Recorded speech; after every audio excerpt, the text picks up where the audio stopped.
All her life, Amber has had otherworldly gifts. As a baby, she would always be playing and laughing with people or things that only she could see. Later on, she took the imaginary friends to a whole other level.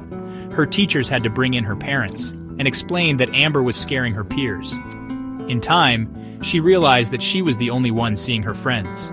Most kids outgrew their imaginary friend, but not her.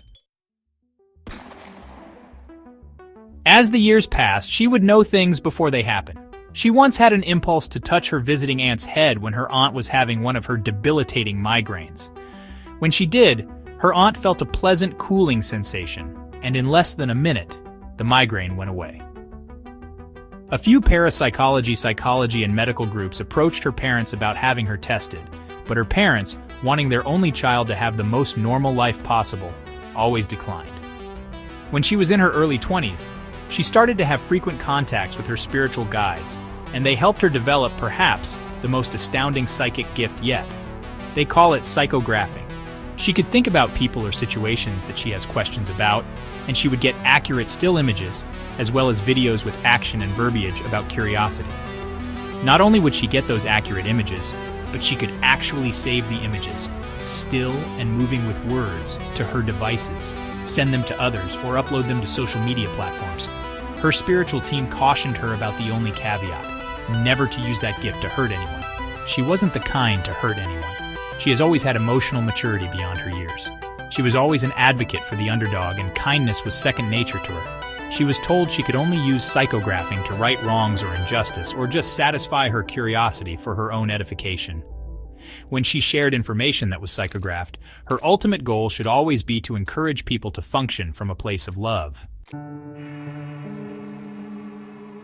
Amber used to watch a reality show about a plural family that got a television show on which the spouse took a fourth wife, who seemingly destroyed the family due to her greed, lies, and manipulation.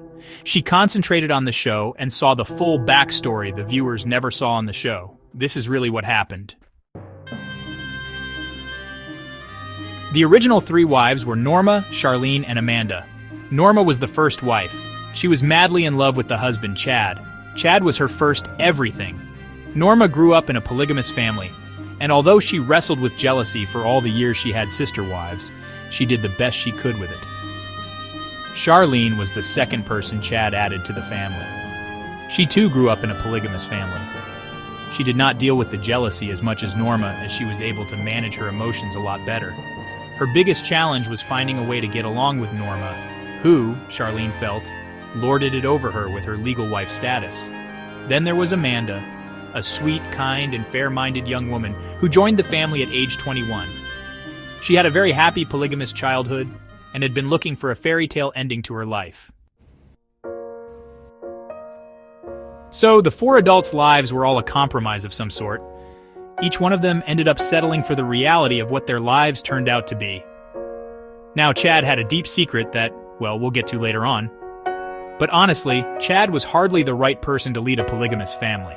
He was someone who lived for praise, loved to be catered to, and frankly, was incapable of even putting his kids before himself. He would criticize each wife to the others, always trying to get them to outdo each other just to please him. He was hypercritical, always gossiping behind each wife's back, very chaotic, bad with money, could hardly keep a job, and completely lacked much of any kind of intelligence, especially emotional intelligence. Through a pro-polygamy group that Amanda was active in, people from a cable TV, NBN, approached her about her family having a national presence with the goal of educating the public on the normalcy and happiness of families in their sect of polygamy. She got them to speak to Chad, who right away saw money and fame in his immediate future. This was right up his alley, as he loves attention and flashiness more than almost anyone. He also thought his average looks were of movie star level.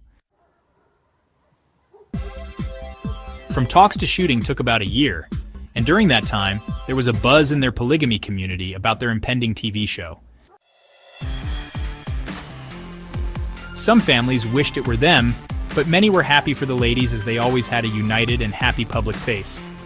Chad, many could take or leave him. Many found him exhausting and self-absorbed. During the time things were being put in place, word got out that the network thought it would be a great idea for Chad to add a new wife. That's where the most ruthless, diabolical player entered the picture. If you would like to see how this really played out, click like, subscribe, and share. Also comment, continue.